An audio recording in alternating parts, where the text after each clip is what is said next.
Welcome to This Explainer. When we hear the phrase high IQ, we almost always picture instant success, right? Like effortless problem solving and a life that's just, well, on easy mode. But as we're going to see in our deep dive today, the psychology of intelligence reveals a completely different, honestly much heavier reality. Okay, so picture this. There's a brilliant young man, unequivocally the smartest person in the room. He's got all the right answers to every single academic or professional question thrown his way. But day after day, he eats lunch completely alone. He's constantly wondering why he feels so entirely disconnected from everyone else. It kind of forces us to ask a really tough question. What if having a high IQ isn't just this amazing gift, but actually a pretty heavy psychological burden? Section 1. The Quiet Observer.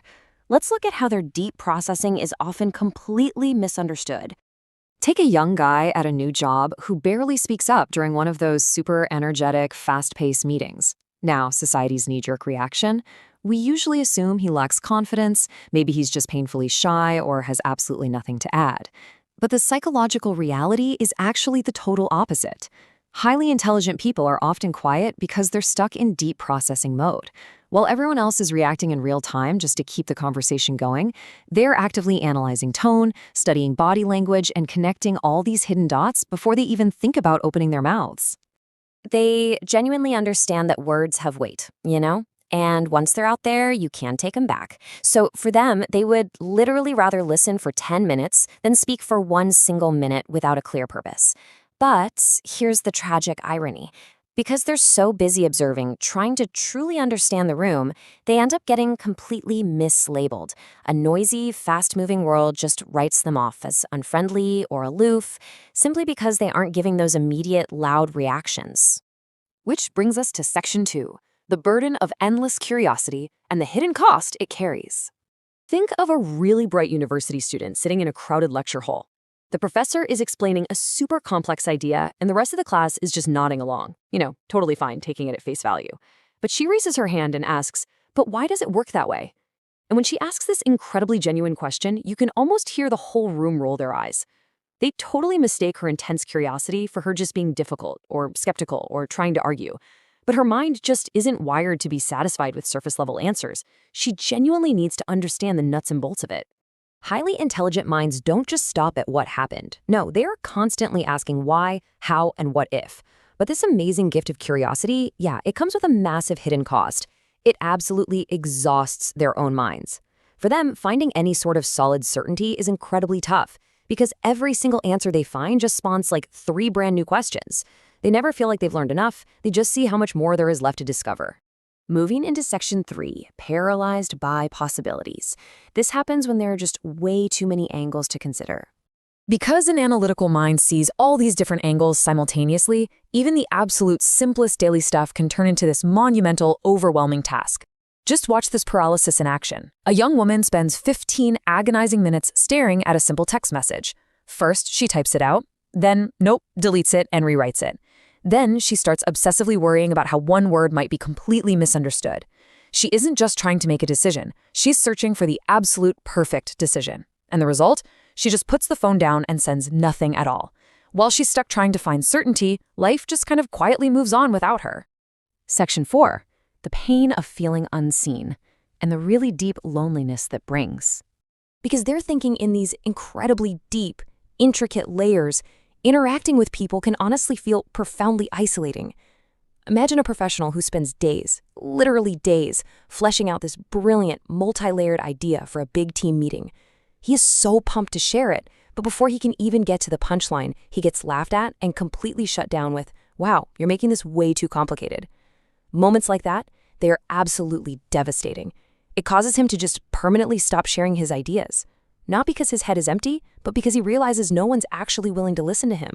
The deepest loneliness in the world isn't actually being alone. It's feeling totally unseen in a room packed full of people. Highly intelligent individuals, over time, they just start speaking less. And it's not out of arrogance. It's just they are bone tired of having to explain themselves to a world that isn't willing to wade through the complex layers of their thoughts. The real struggle for them isn't finding the right answer, it's finding someone who even understands the question. Section 5. The 2 a.m. chaos of an overly active mind. This heavy sense of alienation, it absolutely follows them home. When the physical world finally shuts down and gets quiet, their internal world goes into overdrive. Picture this. It's 2 a.m., the bedroom is dead silent, yet their mind is just firing on all cylinders. They're replaying a tiny, insignificant conversation from noon, questioning a career choice they made 5 years ago, obsessively mapping out tomorrow, and worrying intensely about the distant future. Psychologists point out that the more they think, the harder it is to just find the simple, basic peace of silence. The engine up there just flat out refuses to switch off. Section 6. The relentless inner critic and those totally impossible internal standards. This absolute inability to turn off the brain eventually morphs into a crushing internal standard. Even after working insanely late nights, sacrificing for years, and finally landing that massive dream promotion, a brilliant guy might just sit alone in his office, completely brushing off his family's warm congratulations. Why? Because he's obsessing over one single tiny flaw in his big presentation. Just one tiny mistake, buried underneath 1,000 huge successes. His mind is basically a heat-seeking missile for the imperfections that literally everyone else missed. Externally, to the rest of us, their reality looks amazing, filled with success, praise, the whole shebang. But internally, there's this persistent, nagging voice whispering, you really should have done better. The smarter they get, the easier it is for them to spot their own flaws and knowledge gaps, which really means success doesn't bring them peace at all. It just moves the goalpost further away, creating this vicious psychological loop that is never, ever satisfied. Section 7. Finding peace over perfection, and finally stopping that inner critic. Understanding this intense internal war is absolutely the first step to finding a way out of it, because the hard truth is no amount of external success or pats on the back will ever silence an inner critic that's hunting for a perfection that literally does not exist. Real growth actually begins when you stop asking, was I perfect? And start asking, did I become just a little bit better than yesterday? The absolute greatest battle for an intelligent mind isn't proving how smart it is to the outside world. The true battle is learning to show itself the exact same kindness, patience, and empathy that it dishes out so easily to everyone else. I really hope this explainer has helped you peel back the layers on the unseen burdens of a brilliant mind. Because intelligence isn't just about how many facts you can memorize. It's about how you use your mind to understand yourself and the people around you. I want to leave you with this final thought to kind of chew on for your own journey. Does having a high IQ genuinely make life easier? Or does it, in some ways, make happiness a whole lot harder? Thanks so much for exploring this fascinating topic with me today.